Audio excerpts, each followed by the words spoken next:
You work here, you play here, you live here, and yet most of what you watch on television is about somewhere other than here. Until now. We proudly present Tubetown, TV about you. Tubetown is a Ritter Communications exclusive network featuring local sports, community events, unique and original programming from our community. Tubetown takes what's best about television, what's best about the community, and brings them together. Tubetown, only from Ritter Communications, right by you.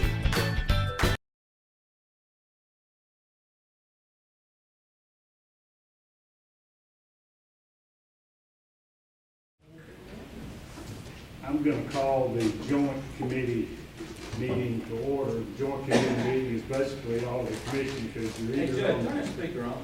You're either on the finance, flip that switch, you know which one it is. I do not. It's a master. All right, we've got a joint meeting. I'm going to call the meeting to order. The joint committee meeting is commission meeting. Basically, it's the finance committee and the general welfare committee together. That's 18 members of the commission.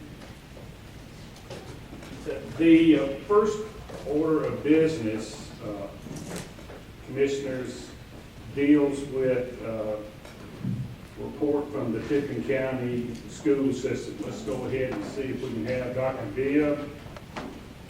You'll come forward and give your report. Dr. Bibb, former commissioner. William B. Bibb, had solid black hair when he was on the commission. Went to the dark side and got in with the education superintendent, director of schools, and look at him now. Had a lot of fun over the years. And then we'll forget Commissioner Barlow was sitting there the first time he saw Buddy Bibb walk in there. He said he thought he looked like Timmy on Lassie. He doesn't anymore. Mr. Director, we're glad to have you. Glad to be here. I was 25 years old being judge. I'm feeling, you look at your folder, I put a few things together here. First, just put the note of the mission statement for our school system and the goals these was developed years ago with our strategic plan. But we think it's a good reminder about why we do what we do, so I include that with you. If you look at this sheet right here, I'll briefly go over this reports with you. Just some highlights of the fall semester that we had. The last, I'd say, 7 or 8 years, we've gone through more reforms in education in Tennessee, probably the other time in my 39 years. And constantly changes, race to the top. If you remember in 2010, Tennessee got $500 million, a race to the top federal dollars. With that money came a lot of reforms that we had to implement. So we've gone through a lot of changes, and we're still going through changes. Our accountability systems change year to year, the standards change, and you may see some drop in scores with our students, but it does not mean they aren't learning. It just means it's a little bit tougher. Like I told somebody today, a few years ago it may have been an A to run a 6-minute mile. Now you got to run a 500 mile with an A. So things are a little bit harder. To give my example there.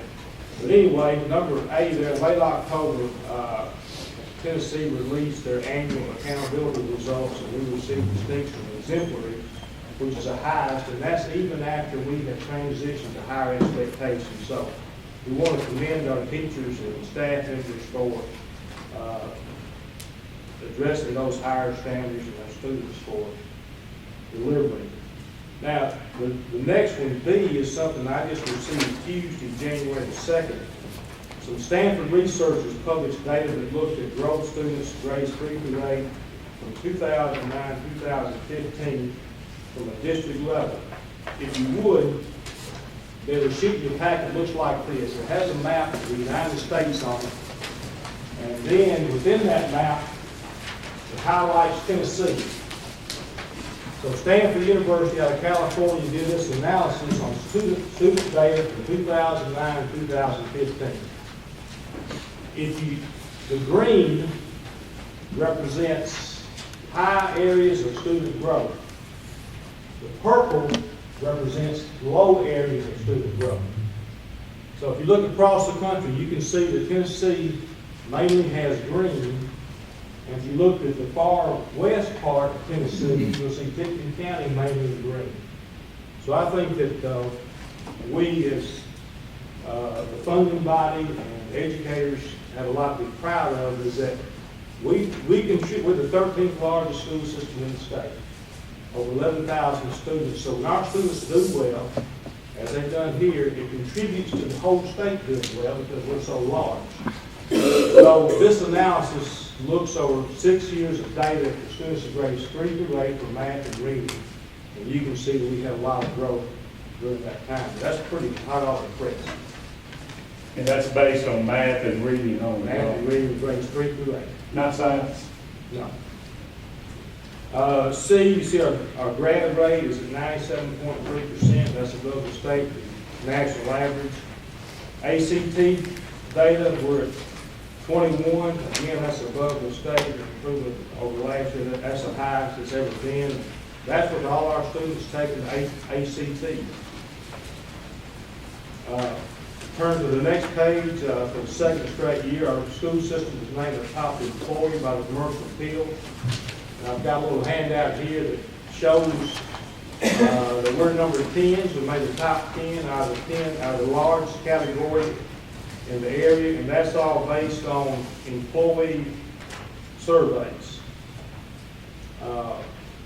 F, our extracurricular program, as y'all probably know, the leader does a good job of covering that, but all three of our high school football teams advanced deep into the state playoffs. I think it's the most successful year we've had as far as all three schools going deep into the state playoffs. Butler High to the quarterfinals, Brighton High to the semifinals, and of course Covington High played the championship game. We also, for the first time, had a team to make the state soccer team. Covington High School girls for the state playoffs. They had the first soccer field. We do have a new field at Brighton and a new field at Munford that we just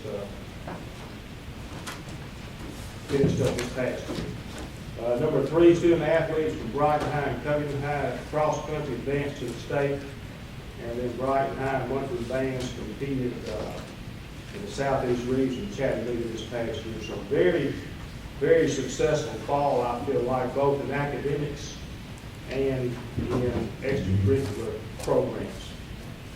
Our enrollment numbers, we are down 73 students from the end of the year, but if you notice the next statement, we've had 705 students this fall semester enrolled in Tipton County schools that were not here last year. 705 that were not here. It just shows you the mobility that we have of students. So we've had more to leave out, 73 more, but 705 who were not here last year. A lot of mobility with our student population for whatever reason. Like Ben, what's the enrollment now, counting three categories? It's 11,038. We just received, y'all probably saw this too, clean audit report for the year ending June 30th, 2017. And within the packet on the left side is our financial report. Just tell you what. I'll be glad to answer any questions you might have on what I've covered. Becky, thank you for being here. Yes, sir. And I'm going to talk fast. That's all right. Right, if you look at this is the November report. We haven't given the Board of Education their December report until Thursday, so this is last month. If you look on that first page on the cash for the trustee, you see that each of our funds has a sufficient amount of money in it. Our transfers for commissions are listed as well as the receipts and the disbursements. But these are just our totals as cash for the trustee.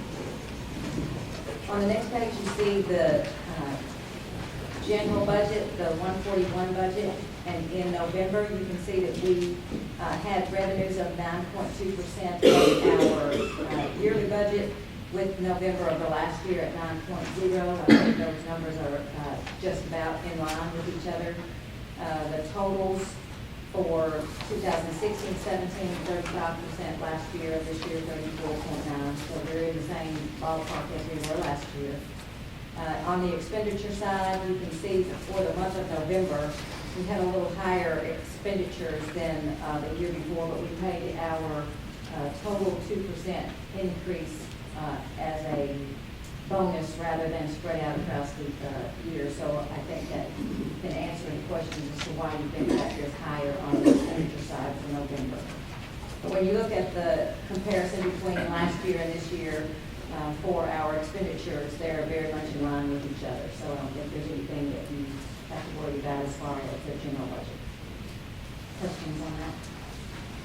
All right, the 142.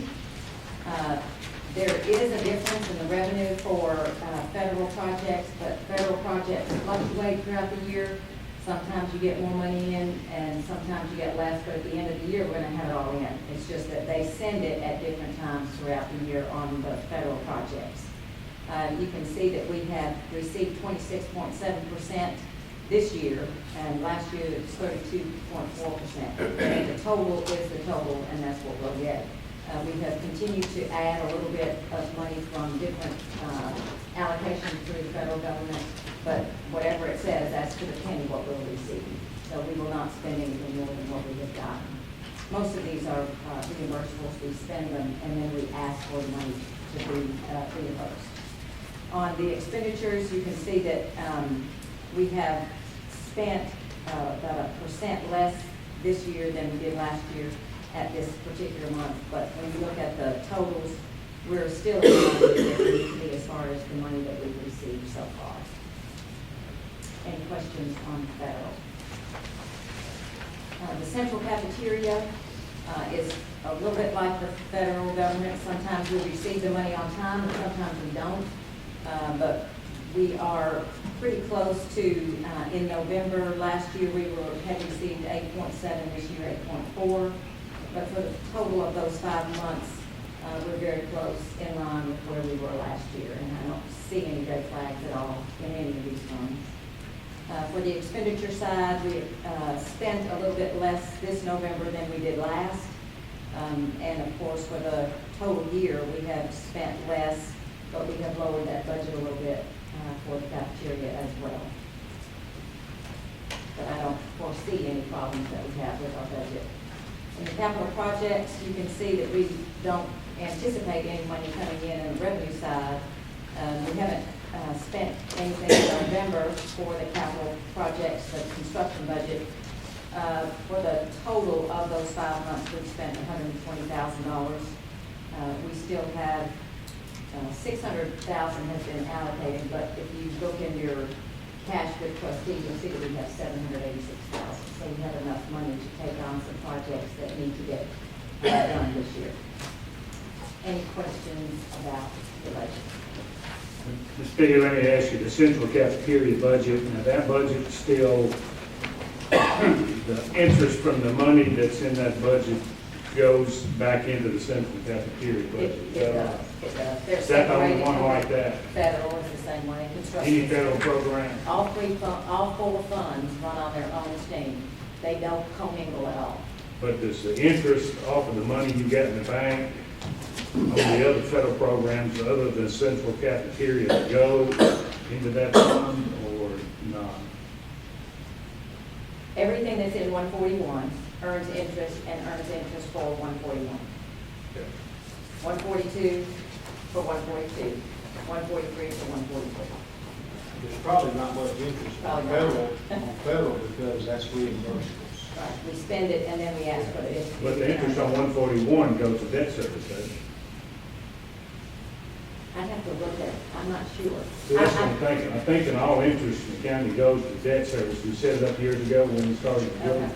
Except central cafeteria, and I don't think we could do that in direct bid because the Fed said no, it's federal money and the interest got to go back. I just didn't know if the other federal programs required that same thing or not.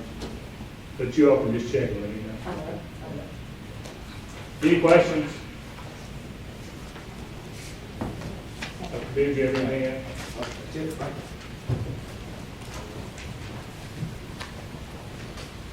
Do we have a motion to adopt the report? So moved. Motion by Commissioner Smith, second.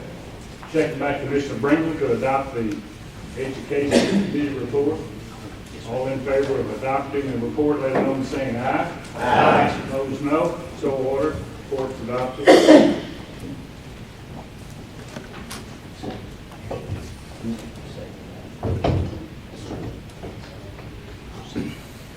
I wanted to give you all a report. First of all, the 2018 Higher Education County Profile just came out, and it's got some improved numbers as well. This Higher Education County Profile basically kind of gives you a snapshot of your numbers for educational attainment in the county for adults. And adults are folks that are between the age of 25 and 64. I can remember before Dyersburg State was built here in Tipton County, this campus, the number of adults with an associate degree or higher was 6% the year before that facility opened. And it's hovered at around 17% for a good while. It was 19% in last year's numbers, and in this year, the 2018 number, the percentage of adults in Tipton County with at least an associate degree has gone up to 24%. That's the highest it's ever been. And that's a pretty good improvement. Now, if you add the TCAT numbers to that and folks that have a certificate, the number goes up to about 26.5%. So we're seeing some progress in that area. If you look at the number of adults in Tipton County with a bachelor's degree or higher, that number has been around 13% for a good long while. Under the 2018 education profile from the Board of Regents, the number of adults with a bachelor's degree has gone up to 16.5%. So we've made some improvements there. Now, at the same time, let me just say, the folks with an associate degree at 24%, the state average is 34.5%, and folks with a bachelor's degree or higher, it's 16.5%. The state average is 26.9%. Now, a lot of that's due to the fact that folks in the urban areas, particularly the big 5 urban areas, have a higher educational attainment level than folks in rural areas do, and there are a lot of higher education campuses there that aren't located in rural areas. But we have seen an improvement in the higher education attainment numbers. And I also announced to you that Tipton County government has just received the 2018 Tennessee Board of Regents Chancellor's Award for Excellence in Philanthropy, based on your commitment to providing local funding to build a new building at the Covington College, Tennessee College of Applied Technology, and we all have been talking about that project for a good long while now. And I think budgeted to put $600,000 of local money in there, $3.26 million of ECD grant money, and $500,000 will be coming from the Tennessee Board of Regents to provide equipment for the new facility once it's built. But congratulations on receiving the Chancellor's Award for Excellence in Philanthropy. I would report to you as well, and I did want to go into this in some detail, some information regarding Clean Line Energy Partners. If you all remember Clean Line Energy, you remember, I know Commissioner Wilson does, Clean Line Energy was going to provide AC power. I think they were going to bring it in as DC and convert it to AC at a power plant in Shelby County, and it's coming from Oklahoma, and they're going to build, it's about a 800 mile line generated by wind power, and get it over here, convert it to AC, and then sell it through TVA to various sections of the country and other power companies. Well, it's been talked about, and they've been buying right-of-way and easements, and the state of Arkansas actually said you can't come through here. We're not going to give you utility status, which means you can't condemn property. When they came to Tennessee, Tennessee's regulatory agency said, we are going to allow you to condemn property. But this is where this project is now. Apparently, the Tennessee Valley Authority has decided not to follow through with a memo of understanding with the Clean Line Energy Partners. It's about a $2.5 billion project, including the renewable energy transmission line. This Clean Line Energy Partners is out of Houston. They've got several different transmission line paths across the country. The one through Tipton County going into Shelby County is one of those. But apparently TVA has dropped the interconnection agreement that they had with Clean Line. And so that project now is in serious jeopardy. The nation's biggest wind generator, Next Era Energy Resources, has bought part of Clean Line's Oklahoma transmission section to serve Oklahoma and Midwest customers. So that's another blow, quite frankly, to the line coming through here. TVA signed this memo of understanding with Clean Line Energy about 6 years ago to consider the power supply arrangement along the 700-mile transmission line, and we got all involved in that. You all, matter of fact, passed 2 resolutions opposing that transmission line. So the Plains and Eastern Line, which Clean Line said could have been built and active by 2020 and would have ended in Memphis where they would have sold power, it doesn't look like that's going to come to fruition anytime soon. TVA is the largest government utility company by far in the country. They have power demands that are extraordinary, but according to TVA's strategic plan for the next 10 to 15 years, they believe that the power demand is going to be either flat or down a little bit, based quite frankly on folks using less energy in individual homes. TVA Chief Financial Officer John Thomas said that TVA doesn't want to make long-term contracts for power since electricity demand could very well be down for new technologies, and they're concerned with electric-powered vehicles and self-generated power by individual residential dwellings in the future. And so, without going into it too much further, it looks like the Clean Line Energy project and the chances of it getting renewed and revived and coming through is not likely to happen. I think they actually bought some easements in Tipton County already, but maybe like those easements they bought with force main to Crownful and the Hatchie River from the mega site. Some folks got some money from some land that's not ever going to be used. So I did want to give you that update because Clean Line has been talking about this project for about 6 years. So it doesn't look like, quite frankly, that project's going to happen now.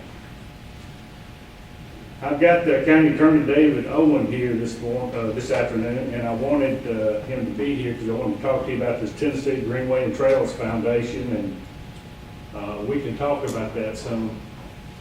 Particularly the Public Works Department committee members, you all, I think, met with some of these folks and talked in detail about what they would like for us to do, the agreement they'd like for us to sign, and what their vision is for that property, and whether that's something we'd be agreeable with. And I wanted David to be here to talk about what they would like for us to do. What they've asked me to do is sign a deed of conservation easement. And I thought I'd have David here just to explain basically if we signed the deed of conservation easement, what that means, and talk about whether or not you all think I need to sign that agreement, we need to move forward this project or not. The thinking is that the Greenway and Trails Foundation has got to have somebody that would actually take the property, not develop it, and get it out of their hands, and then they would basically deed it over to us, if they can find someone who will actually come up with the money and buy the property. So you kind of explain what the conservation easement would do. It's about 30-something pages here. If you need a copy of it, I got one. I'll try to make this brief and be glad to answer any questions anybody has. And I apologize, I don't know what has been said at previous meetings. Basically, what we're looking at is a passive recreational activity farm. It is not going to have any real active uses as far as can't build ball fields, can't have biking trails, anything like that. It is mainly for observation of nature. This is going to be a preserved space.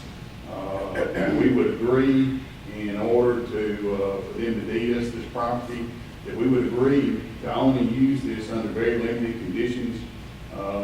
I would think field trips for school kids and probably from the school system.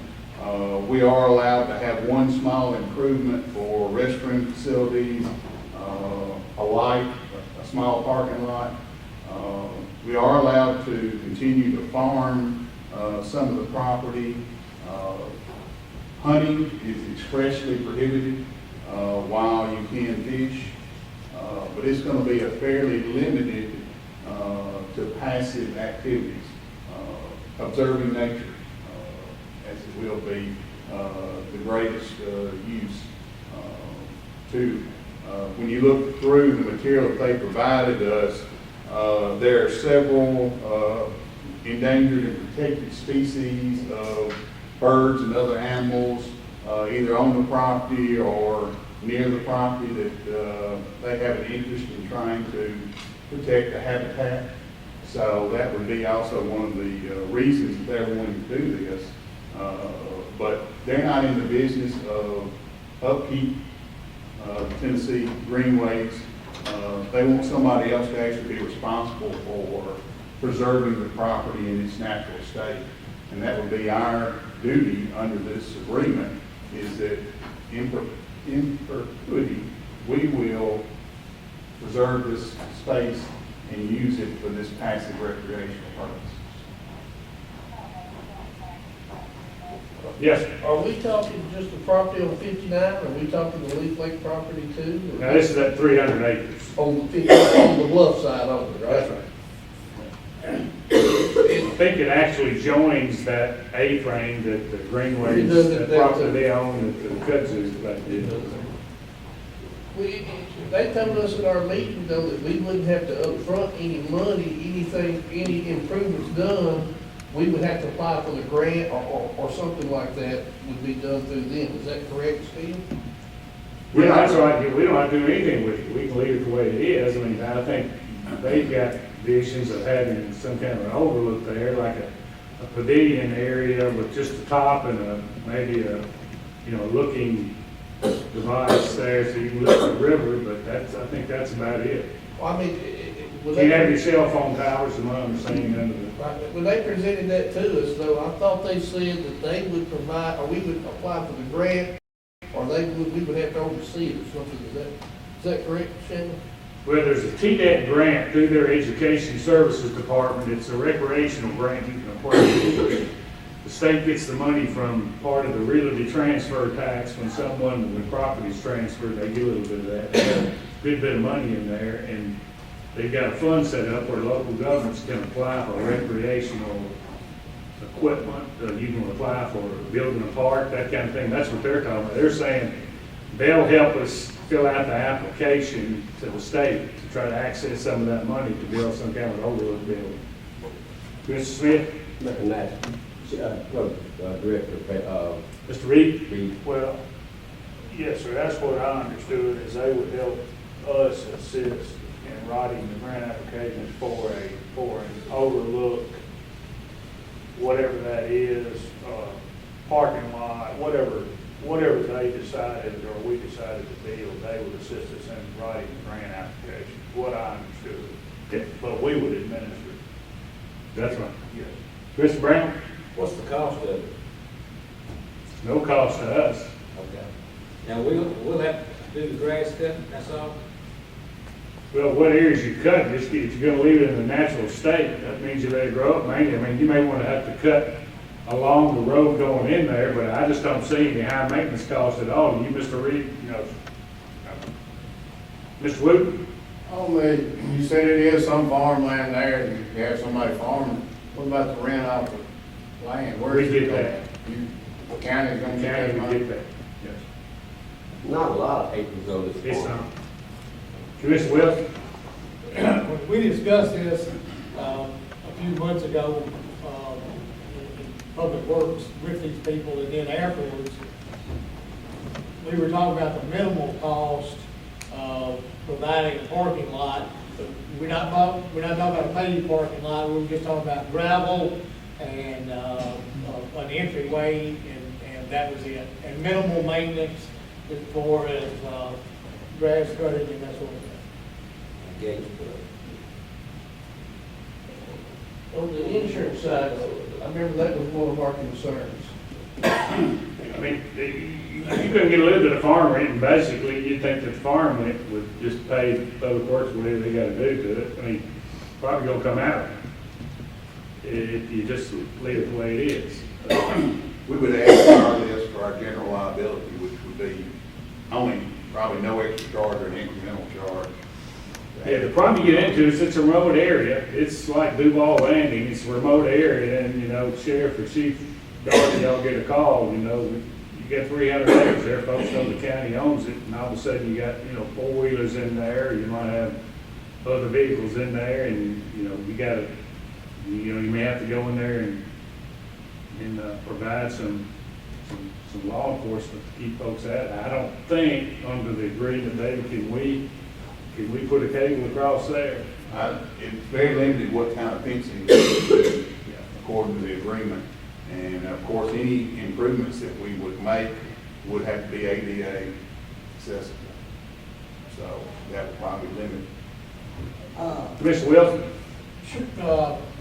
I understand that maybe we couldn't put up a cable, but surely we would be allowed to put up, signs that limited access for four-wheelers and, those type of things. That is allowed under the Okay. agreement. That's the sign and that type of David, we get in it, we sign a conservation easement, they find somebody that'll buy the property, they buy it, and they give us a conservation easement on it. Does that mean we own it? We own it subject to the rules of the conservation agreement. It's our property, but the uses are limited by the conservation. If we hand it off later on, we don't want to own it, and we give it to U.S. Fish and Wildlife, for example, the conservation easement follows. Conservation easement. So if it's on there, you can't get it off. Only with their permission. So if we agree to it, and we own the land, and we sign the conservation easement, it's locked. Is that right? That is correct. Did you use the term in perpetuity earlier, I thought I I heard? did, yes, sir. Okay. So, It's ours okay, to me, that means forever. forever. Okay. Commissioner Fuzzy, you're recognized. I might have missed, did you say there'd be a liability to, Well, we would include this property within our regular general liability limits, just in case anything did happen down there, so it would be covered. Any liability we had, we would cover with insurance. Do we want it under those conditions? That's the question.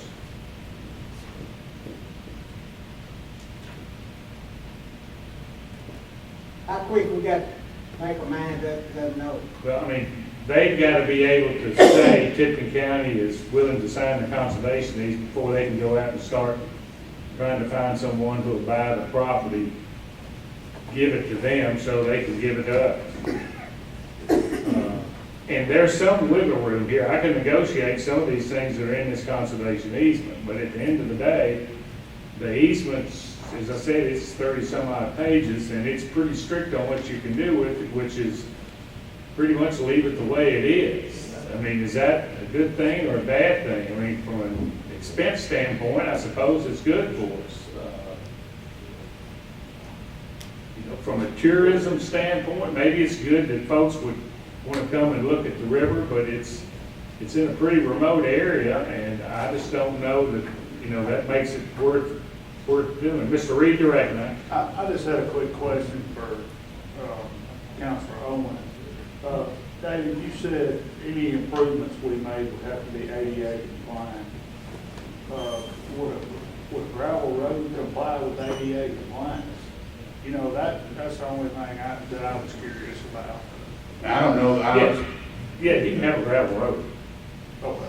but if you were to build, Now, once you get out of the vehicle, let's say you got a wheelchair lift, once you get out, you gotta have a sidewalk or some pavement to get into the facility there.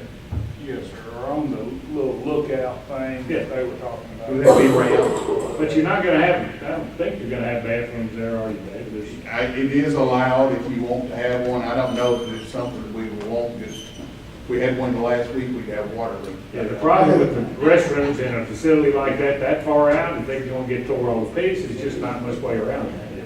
Yes, that's all. Commissioner The Agnes? bathroom, I don't know, that it would perk to the lane and put the field line stuff in. Which one are we? It's not, is it so, if I'm hearing this, it's not gonna really cost us nothing, but we're not gonna have really any control of it, right? That's right, you're gonna get 300 acres you can't do anything with, and that's, but, I don't, listen, David, maybe he's got an opinion on it, but, government owning 300 acres, that's a picturesque view of the river, that's what you're gonna have. That's all they want.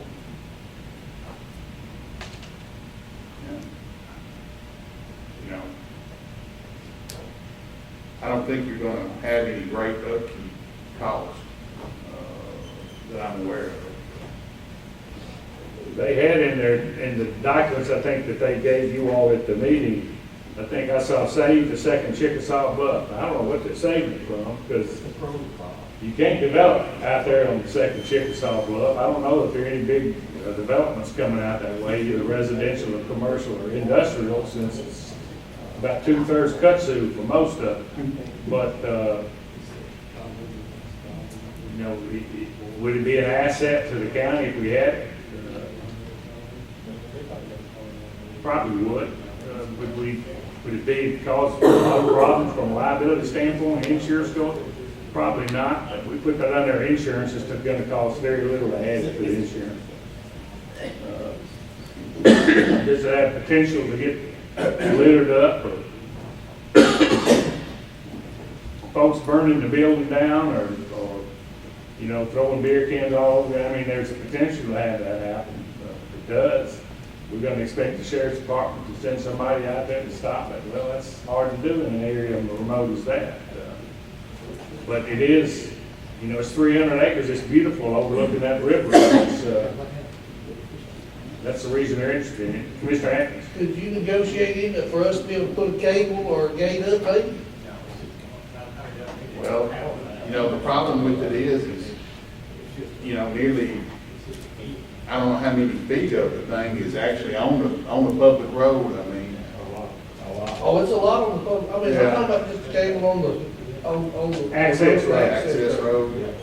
You could probably do that and cable on the access road, but, as far as what in their, at least in their initial, proposal to us, what they really, I don't think they want to see is a fence all along that public road. No fences.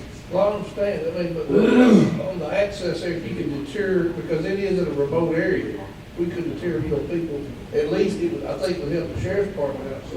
Yeah, probably your biggest problem there is who's gonna unlock it and lock it every day, or whenever it needs to be locked and unlocked. That would probably fall to, Director Reed, I would guess. I'll be down there at 6, 7, 8,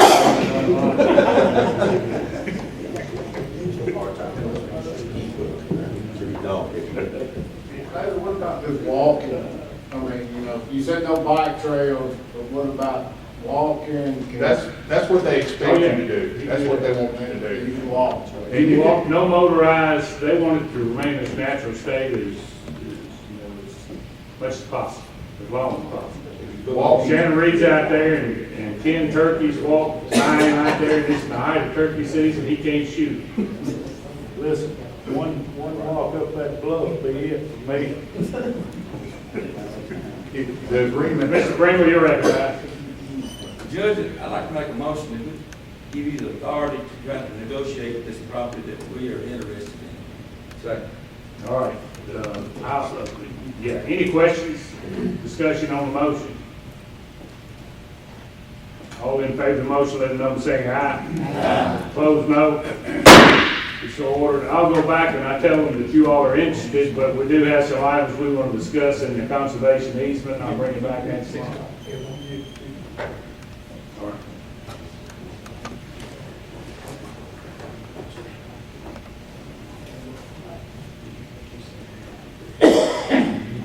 To you all that the mega site has got an industry that is looking, and in addition to the industry that is looking, there is a supplier that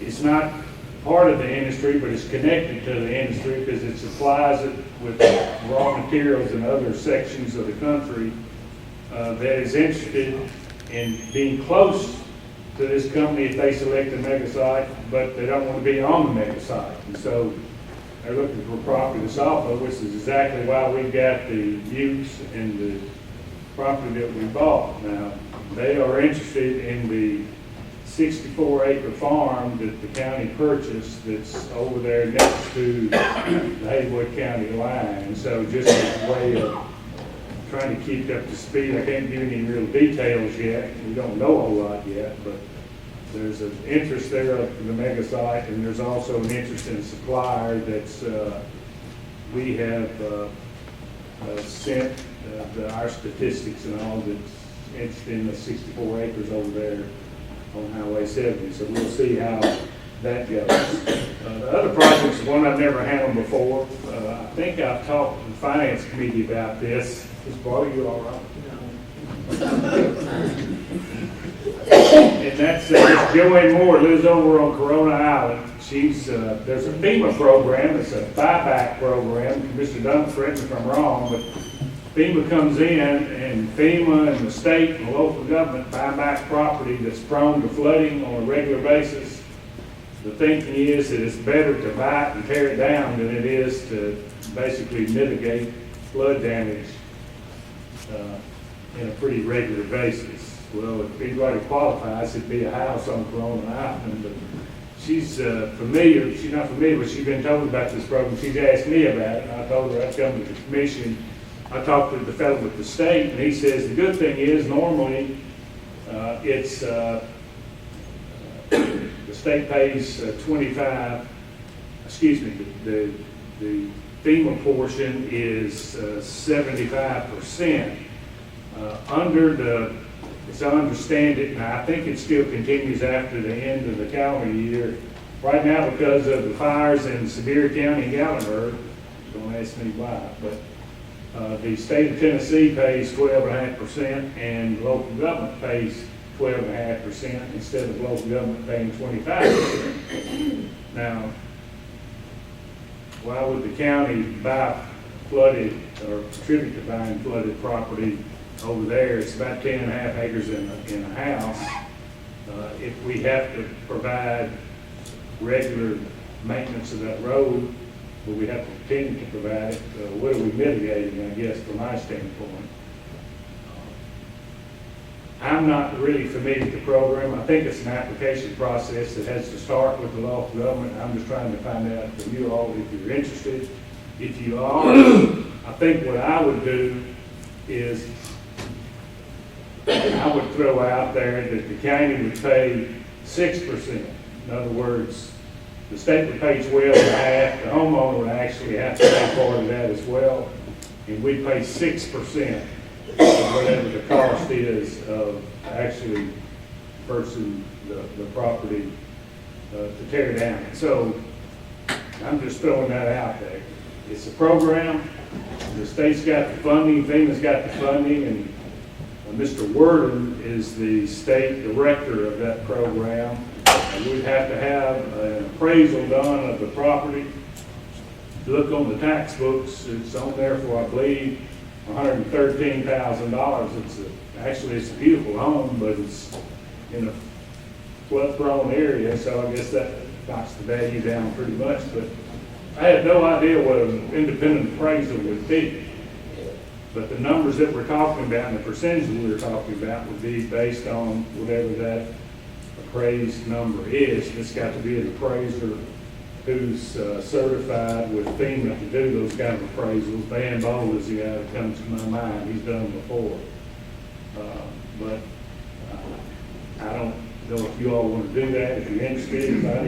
I don't want to get deep into it unless you all, want me to go forward.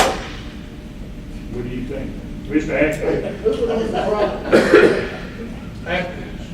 Who would be the owner of the property? Would it be us? I don't think so. I think it'd be the federal folks.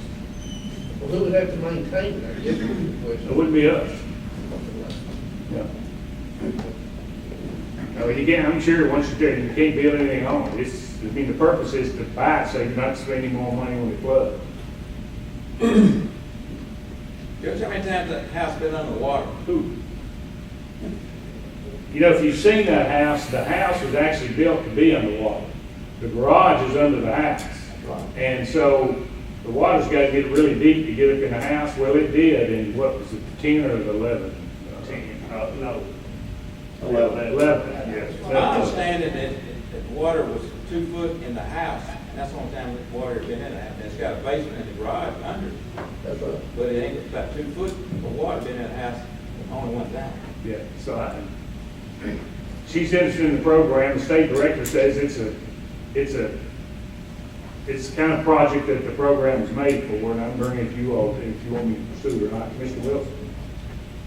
Mr. Chairman, can we refer this to the Finance Administration Committee for their review, since it will involve an expenditure of county money? We can. I'll make a motion. But you'll have to, I'll put it on the agenda. And I think I've been to you all once. We did talk about it. Just briefly, yeah. Yes, we did. And you can go get some more information and get back to us. Yeah. And again, what I said, I think the homeowner ought to have to participate some. I don't think we ought to put the full 12 and a half in it. So, Commissioner Woodson? I just don't understand why the homeowner didn't take care of the other 11.5, 12%. The requirement may be the local government has to put something. I just, what the county gonna be, I guess I'm wondering what's the county gonna get out of it, and what other aspects is this gonna open up? I don't think it'll open up anymore. Hey, this is a rare case where you got because of where it's located. I think there may be one other structure over there, and that's the only one I know of. I don't know, Commissioner Woodson, but we'll get into it. Yeah, it was in the November 13th meeting we talked about it. Any other questions on that? Mr. Dunn? Just an FYI for finance, when we talk about it, and if it's led to other things, what you brought up, Commissioner. In 2011, when the water got into this house, the only other structure that we had that had water in them was John Pocock, down there, and Brandywine, which is also across. So, to answer your question. Water was Mr. Jones' house, way that was down there in the bottom, it's gone. Do I know? Mr. Jones had a house in the bottom, it's gone, right? But just the way we're positioned with the bluff, we don't have any homes to get water in them. Henry Jones had some hogs floating down there one year, I think. Water got up. No, it's not gone. Henry Jones, he was out there, he told me one year, that year was at 86 when the river got so low.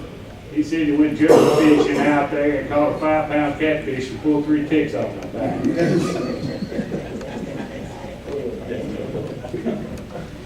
The next item I want to talk to you about, Commissioners, was regarding the opioid strategy the state of Tennessee is looking at. And, Last year, there were 1,631 Tennesseans that died from overdoses. That's the highest number that's ever been recorded in the state's history on overdoses, 1,631. The Center for Disease Control shows that sales of prescription opioids in the country quadrupled from 1999 to 2014, with virtually no scientific evidence that the use of opioids for long-term treatment of chronic pain has been effective. This is where we are in terms of what the state strategy is going to be. And the reason I bring this to you is because about every 3 weeks, I have an attorney contacting me wanting to know if Tipton County is interested in getting in on this opioid distribution company lawsuit, or the opioid, actually the lawsuit against drug manufacturing companies, drug manufacturers and their companies that distribute. And so these lawyers are contacting folks, since Tennessee hasn't sued yet. They're contacting folks on an individual county basis.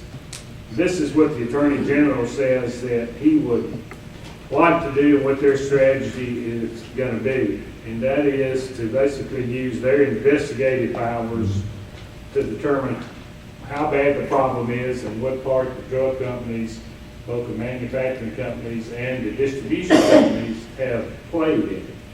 And that after they've conducted a thorough investigation, then consider filing a lawsuit. The Attorney General told me that his thinking follows this, is that if you file a lawsuit, once you file a lawsuit, you've got discovery and interrogation, and you've got the slow process of the court system. But as long as you're not involved in the lawsuit yet, you can use the investigative arm of state government to try to get the facts as best you can find them on what the problem is and who's at fault and who's liable, and then you can file a lawsuit. And so, based on the Attorney General, he thinks that they're going to conduct an investigation first and then come forward with a lawsuit later. And I think that's probably the best course of action based on what I know so far. In September, the state of Tennessee served subpoenas on 5 major drug companies: Purdue, Endo Drug Company, Janssen, Tipacephalon, and Allergan drug companies. They've also demanded information from opioid distributors, AmerisourceBergen, Cardinal Health, and McKesson distribution company. And so they've subpoenaed some, they've requested information from some, and they've already started the process basically of trying to investigate and find out what the issues are and who's responsible. In other words, the AG believes that through the subpoena process, they can get more information quicker than through a lawsuit right now. So if you're contacted by some of these individual attorneys or some of these conferences and you get hit up by them, I think the best course of action for us right now, and I've talked to an attorney about it in Memphis, Robert Hutton, is that we see what the Attorney General can come up with and then make a decision based on whether we want to get involved in a lawsuit that's pending with some of these other counties and join them, or whether or not we want basically to just join in with the state of Tennessee's lawsuit when they decide to actually file something in court. Are there any questions on that, Commissioner Smith? Judge, and I may have misread this, but I thought I also heard from when the state attorney general said that not only do you have the manufacturing distributors, but they put it out there. But it takes doctors to write prescriptions, and emergency room people to write prescriptions for us. So it's not like they're standing on the street corner just handing it out. It's got to go through an agency, a doctor's office. Sheriff, you may know better than me, to put this out there. So he was also wanting, instead of them being involved in lawsuits, to look at what doctors are out there that have a high number of these prescriptions going out there. I'm sure they're going to look at that. I'm sure that what he was basically going about was trying to learn from what happened in Chicago. In 2014, Chicago filed a lawsuit against 5 manufacturers And they spent over 2 years fighting all these motions to dismiss and a motion to disqualify counsel, and you go through the entire judicial process there, and you really haven't gotten anything done. So he's decided to basically take another course of action and basically start an investigation. Now, this won't be an investigation just by Tennessee. It's going to be a multi-state investigation. It'll be Tennessee, and there'll be several other states that will be involved in the investigation as well. So I think our strategy should be, there's no need for you to take any action. You know, like with your strategy, I think for this county should be to listen and be patient to see what Tennessee comes up with, and we'll go from there. The last item I wanted to talk to you about, and then I think both the committees need to meet briefly, it's 6:30 now, is regarding this LED lighting. We got a proposal from a company that's done some of this lighting grant stuff before. He's come in and give us the numbers, and I'm not going to let him get out. But I think the proper way to proceed with this is we want to look at converting our lighting over to LED. We need to bid that out. I don't see anything in the statute that says that we can not bid it out. It's a specialized service pretty much, but I don't believe we can get around just providing, giving this company the business without bidding it out and see if this comes well. The numbers they gave us are pretty good chunk of numbers, but payback was, I believe, 4 or 5 years. So I think I'm pretty confident we'll get our investment back. But what I would like to do is just get permission from you all to direct the finance director to submit some specs out, and let's get some proposals from companies, and then get back with you all in either the February, March, or April meeting with what we've gotten from them. We'll compare and take a look at them. You all can decide who you want to award the business to. And I suspect we can maybe put it in the 18-19 year budget when we do the budget meetings for that. Good. Any questions or any discussion? All right.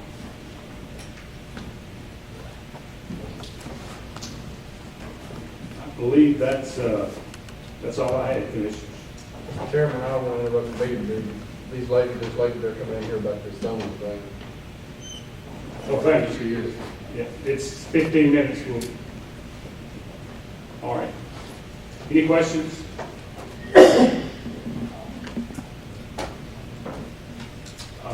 Let's see, you all may have to take some actions in here. I'm not going to adjourn the meeting. We're joint, but you all can meet separately now if you need to.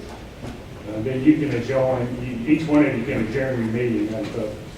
All right. Thank you. Let me look at yours first.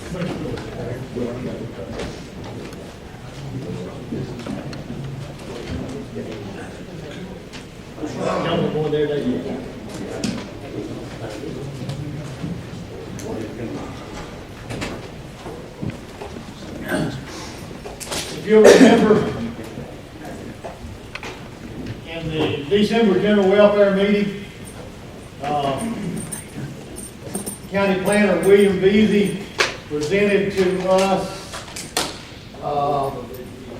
this proposed rezoning at 3904 Mount Carmel Road. We took that under advisement at that time. It does come with a positive recommendation from the Planning Commission. So we need to make a recommendation to the full legislative body tonight on whether we recommend that this be rezoned from R1 to FAR. I make a recommendation to rezoning be approved. Okay. Second. We have a motion from Commissioner Donovan that we recommend the full legislative body that the property be rezoned from R1 to FAR. That's seconded by Commissioner Wooten. Any further discussion on the motion? We need to recognize those back there, Mr. Chairman? Well, we got a public hearing. Are you here for the public hearing? That's the people, we are the people wanting to do the rezoning. We're the one trying to buy the property. Okay. That's Mr. Henry. Okay, we'll have a public hearing. Commissioner Barlow? Here. Commissioner Wooten? Here. Commissioner Donovitz? Here. Commissioner McIntyre? Here. Commissioner Mason? Here. Commissioner Bringle? Here. Commissioner Sterling? Here. Commissioner Delancey? Here. Commissioner Wilson? Here. Commissioner Turner? Commissioner Atkins? Here. Commissioner Jones? Here. Commissioner Fee? Here. Commissioner Twisdale? Here. Commissioner Sneed? Here. Commissioner Knight? Here. Commissioner Smith? Here. And Commissioner Murphy. Here. That's it. We have 17 commissioners present. I declare that to be a quorum.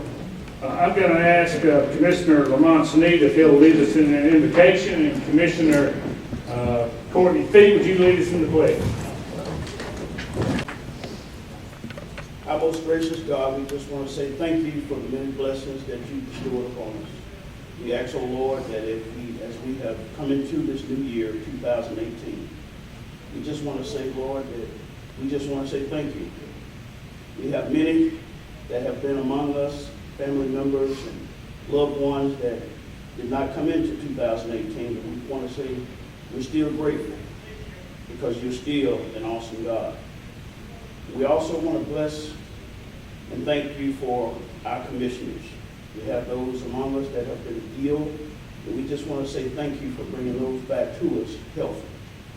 And, oh Lord, as we continue to go out through this 2018 doing the business of the county, we ask, oh Lord, that you continue to just be with us and be all around us in the business that we do it in God's way. Bless our men and women on the battlefield. Bless our emergency and response team members. And oh Lord, just continue to be with us. These are the blessings we ask in our Son Jesus' name. Amen. Amen. Please join me in our pledge to the nation's flag. I pledge allegiance to the flag of the United States of America and to the republic for which it stands, one nation, under God, indivisible, with liberty and justice for all.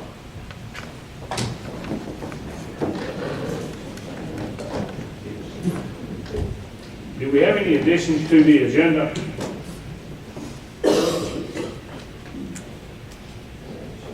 Item number 5 are the minutes of the previous month's meeting. Make a motion to be approved and mailed out. Second. Motion's been made and seconded to be approved. Commissioner Wilson, you're recognized. Minor notation, Mr. Chairman, in the minutes that were sent out, the last paragraph in the General Welfare Committee report says Finance and Administration Committee rather than General Welfare Committee. That needs to be changed. Other than that, everything's fine. So noted. Okay, do the person making the motion and the second agree to the amended change? That would be Commissioner Twisdale and Commissioner Atkins. Yeah, the new Commissioner Bringle, Commissioner Mason, you agree to the change? Agree. All right. The motion is by Commissioner Bringle that the minutes be approved as amended. Second. They won't get paid, Judge. Second. Second by Commissioner Mason. Any further? We get paid twice. Any further discussion or questions on the amended minutes? If not, all in favor of adopting the motion amending the minutes, let it know by saying aye. Aye. Opposed, no. So ordered. Item number 7 is the election of notaries. Marsha Brasher, Trina Dunn, Emily D. Griggs, and James Powers. Would anyone like to add a name to that list? If not, do we have a motion that those individuals be elected as notaries in Tipton County? So moved, Mr. Chairman. Second. Motion is by Commissioner Wilson, seconded by Commissioner McIntyre. Any discussion on the motion? If not, all in favor of the motion, let it know by saying aye. Aye. Opposed, no. So ordered. Item number 8, appointment to the Tipton County Planning Commission. Chair recommends reappointment of Tommy Smith to another 4-year term ending in January of 2022. Mr. Smith has been on the Tipton County Planning Commission a long time. He serves faithfully. He comes to the meetings. Used to be the chair of the Tipton County Planning Commission. In my view, he does a good job. Do we have a motion? Make it motion, Mr. Chairman. Motion is by Commissioner Courtney Fee and Commissioner Harold Twistle. Was there a second? Second. Seconded by Commissioner Atkins. Is there any discussion on the motion? If not, all in favor of the motion appointing Tommy Smith to another term on the Tipton County Planning Commission, let it know by saying aye. Aye. Opposed, no. It's ordered. Before we get to number 9 on the agenda, without objection, let me go to the resolution regarding the rezoning. I'm not going to read the entire resolution unless you all want me to. This is a resolution to amend the zoning map of Tipton County, rezoning approximately 21.77 acres located on map 69, parcel 30, belonging to Guy Hassan and Julianne Hassan from R1 to FAR zoning. And then the general welfare is recommending, I guess unanimously, that the rezoning take place. Do we have a motion that the resolution, proper resolution to rezone the property from R1 to FAR zoning be adopted? So moved. Second. Motion by Commissioner McIntyre, second by Commissioner Donovan to adopt the resolution. Is there any discussion on the motion? If not, all in favor of the motion, let it know by saying aye. Aye. Opposed, no. So ordered.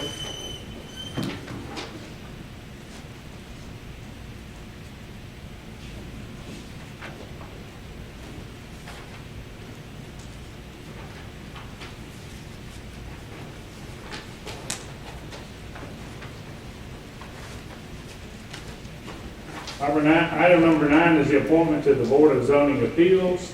Chair recommends reappointment of Mr. Arzell Teamer for another 5-year term ending in January of 2023. Mr. Teamer has been on the Board of Zoning Appeals for a very long time, many years. He attends the meeting, he does a good job, he's faithful in it, believes in it, and the chair recommends Mr. Teamer be reappointed for another term to end in January of 2023.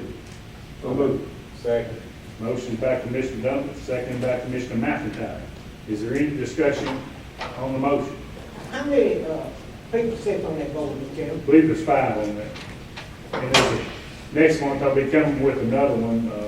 Roger Warren was on there, and he's no longer on there, and we've got to fill that spot. All right, any other questions? If not, all in favor of the motion, let it know by saying aye. Aye. Opposed, no. It's ordered. We conducted a lot of committee business, and without objection, we'll have the committee reports in our February meeting when we have our regular February meeting reports, if that's agreeable with you all. That includes the higher education county profile, the clean energy summary that I gave you, the opioid strategy by the state attorney general. Would announce that again that Tipton County government has just received notice that the 2018 Tennessee Board of Regents Chancellor's Award for Excellence in Philanthropy has been given to the Tipton County government. We were nominated by the Tennessee College of Applied Technology, and we've been given notice that we've won the award. It's based on you all's commitment to the new Tennessee College of Applied Technology building. It's a $3.26 million ECD grant through the CDBG program. $500,000 is coming from the Board of Regents for equipment for that new building. And you all have agreed to provide up to $600,000 in local funding to make sure that that new facility gets built. By the way, that funding was in the $1.6 million that we short-term borrowed just a few months ago. So I would make that announcement to you. I believe that's all I have, Commissioners, unless you all have something. Do we have a report from the Sheriff's Department? Yes, a brief report from the podium. I'm handing out the reports. Have any questions, you can call. One thing that we're doing is church security. We went out and done on-sites with the churches, some of them here in the county, and they started a lot of calls coming in. So we're starting now Wednesday night, this coming Wednesday night at 6 o'clock at Dyersburg State Community Center. And also Sunday night at 6 p.m. Dyersburg State Community Center. We have several churches lined up that's coming for security assessment and some information by the church members and their designees, some of the designees there. So if anyone knows a church that wants that information, tell them feel free to contact the sheriff's office and represent the right person to line that up. Also, we done around 102,000 miles in the month of December, and over 3,000 calls in the month of December. Have any questions on the report? Thank you. Questions for the sheriff? Or we adopted the report, Mr. Chairman. Here a second? Second. Motion by Commissioner Twistle, seconded by Commissioner Dunham, that we adopt the Tipton County Sheriff's Report. Any discussion on the motion? If not, all in favor of the motion, let it know by saying aye. Aye. Opposed, no. It's so ordered. Chair will entertain a motion. Second. Mr. Sterling came in. I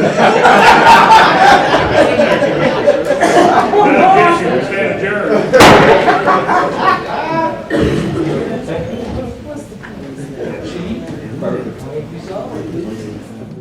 Technology was supposed to make our lives easier. No one told us about the plethora of glitches, viruses, hackers, hundreds of passwords to remember, and getting all our tech to sync up. Introducing Tech Home, technology made easy for you and your devices. Tech Home makes it easy to set up, protect, and enjoy your internet-connected devices anytime, anywhere. Security, password management, backup, and premium tech support. Get back in charge of your digital life now with Tech Home.